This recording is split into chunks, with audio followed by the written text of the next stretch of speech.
Alhamdulillah, alhamdulillahilladzi amarna bi husnil walidayni wa nahana an ittiba'i syaitan. Asyhadu an la ilaha illallah wahdahu la syarika lahu tunji qailaha minal ithmi wal hawan. Wa asyhadu anna Muhammadan abduhu wa rasuluhu sayyidina wa bi'adnan. Allahumma salli wa sallim ala sayyidina Muhammad wa ala alihi wa sahbihi ajma'in. Wa qala Allah ta'ala fi kitabil karim, a'udzu billahi minasy syaithanir rajim. Bismillahirrahmanirrahim. Innamal mu'minuna ikhwatun fa'aslihu baina akhawaykum. Sadaqallahul azim wa sadaqa rasulul karim wa nahnu ala dzalika syahidun wa syakirin walhamdulillahi rabbil alamin. Ma'asyiral muslimin rahimakumullah.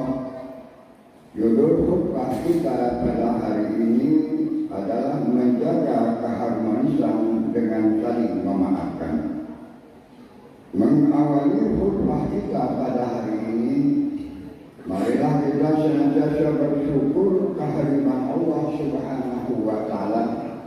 Ya alhamdulillah, pada hari ini kita masih diberi kesempatan oleh Allah dapat hadir di tempat yang mulia ini dalam rangka kita melaksanakan salat Jumat berjamaah.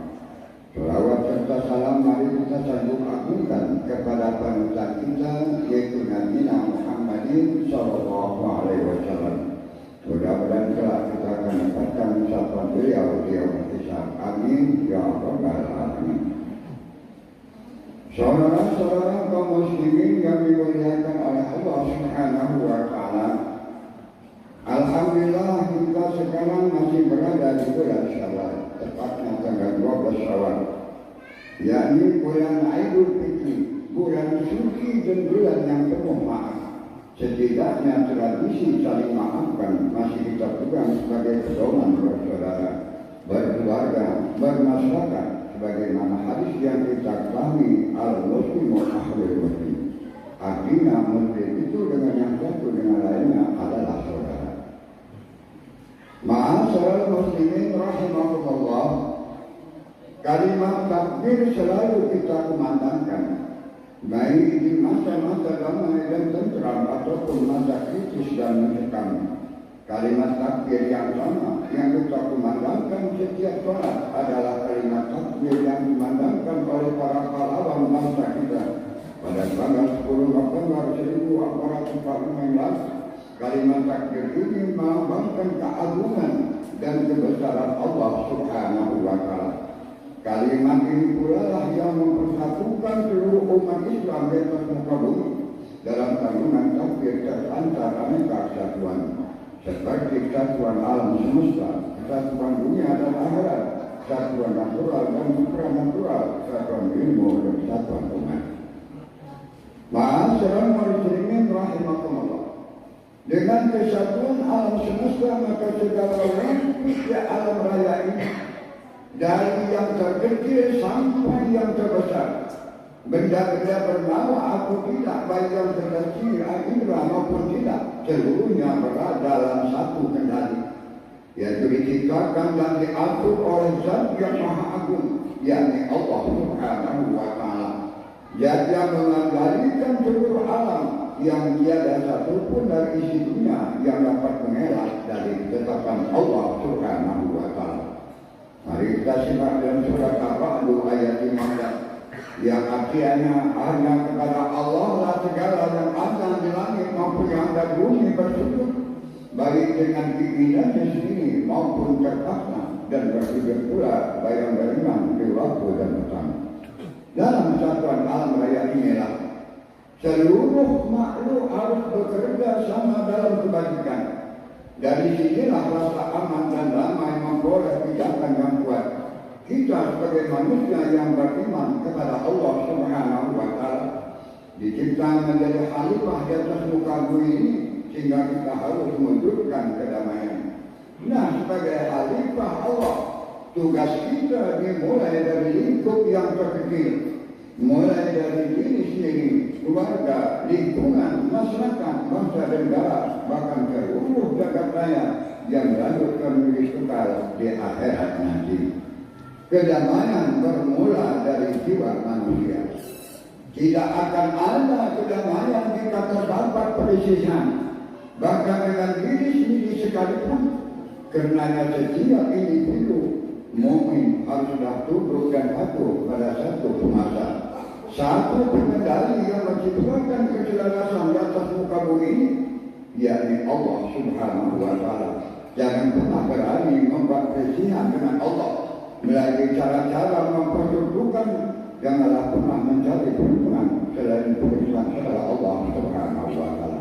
Saudara-saudara kaum muslimin rahimahumullah, Idul Fitri yang berarti kembali pada kesucian, mengantarkan kita kepada persatuan dan kesatuan umat. Jika kita memahami arti persatuan dan kesatuan, tentu di sana kita menemukan dua kata yang akan mengantarkan kita kepada makna fitri atau kesucian yang sebenarnya. Kata kunci pertama dalam persatuan dan kesatuan adalah keharmonisan. Seseorang beragama harus selalu merasa bersama dengan orang lain, dapat menghargai kehadiran orang lain, dan menjaga perasaan orang lain sekiranya keadaan saling menyadari, menjaga perasaan orang di sekeliling kita. Inilah yang disebut sebagai keharmonisan. Masyarakat yang bersatu dalam keimanan kepada Allah Subhanahu wa Ta'ala akan saling menjaga agar tidak saling berbantah-bantahan dan bersengketa di antara sama anggota masyarakatnya. Hal inilah dikenakan masyarakat yang berlaku senantiasa berusaha menjaga agar tidak terjadi keadaan sebagaimana yang difirmankan oleh Allah dalam surat Al-Anfal ayat 46 yang maksudnya demikian.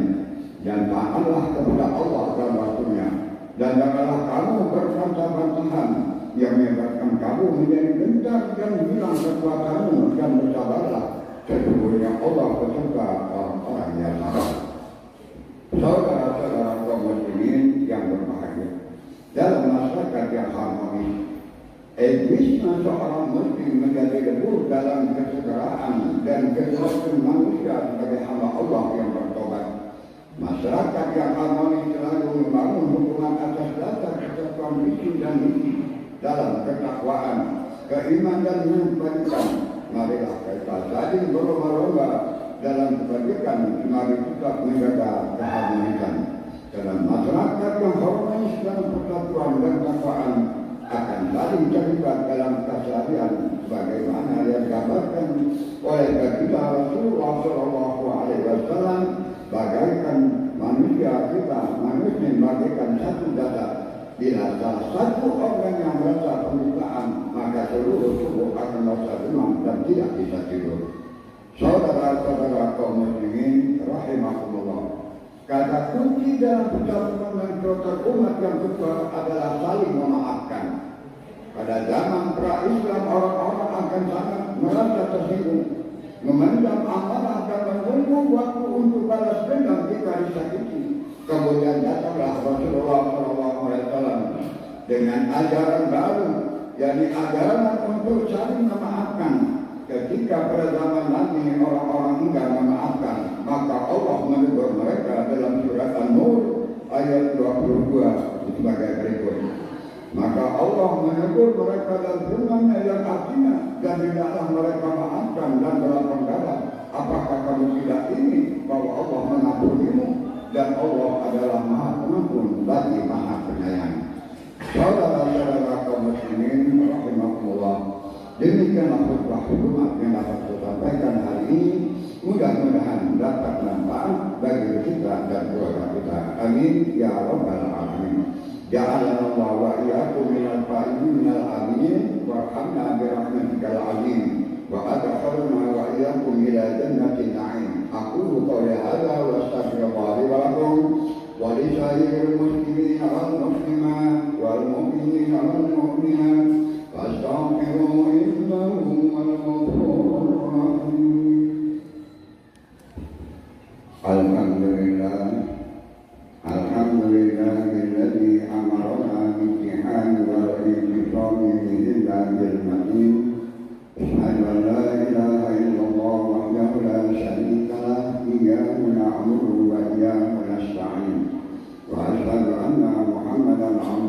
ورسوله مبعوث رحمة للعالمين. اللهم صل وسلم وبارك على سيدنا محمد وعلى آله وصحبه أجمعين. أما بعد فيا عباد الله اتقوا الله ما استطعتم واستمعوا إلى مغفرة رب العالمين، واعلموا أن الله سبحانه وتعالى أمركم بالتي بنفسه وسنى بملائكته المسبحة بكرسه، فقال تعالى في كتابه الكريم: إن الله وملائكته يصلون على النبي يا أيها الذين آمنوا صلوا عليه وسلموا تسليما وعلينا معهم برحمتك يا أرحم الراحمين. آمين آمين آمين يا رب العالمين. اللهم اغفر لنا ذنوبنا واغفر للمؤمنين والمؤمنات والمسلمين والمسلمات الأحياء منهم والأموات. اللهم انصر من نصر الدين واغفر من خذل المسلمين واعلي كلمتك إلى يوم الدين. اللهم اصلح المسلوب بما شئت كيف شئت إنك على كل شيء قدير. ربنا آتنا في الدنيا حسنة وفي الآخرة حسنة وقنا عذاب النار. عباد الله إن الله يأمر بالعدل والإحسان وإيتاء ذي القربى وينهى عن الفحشاء والمنكر والبغي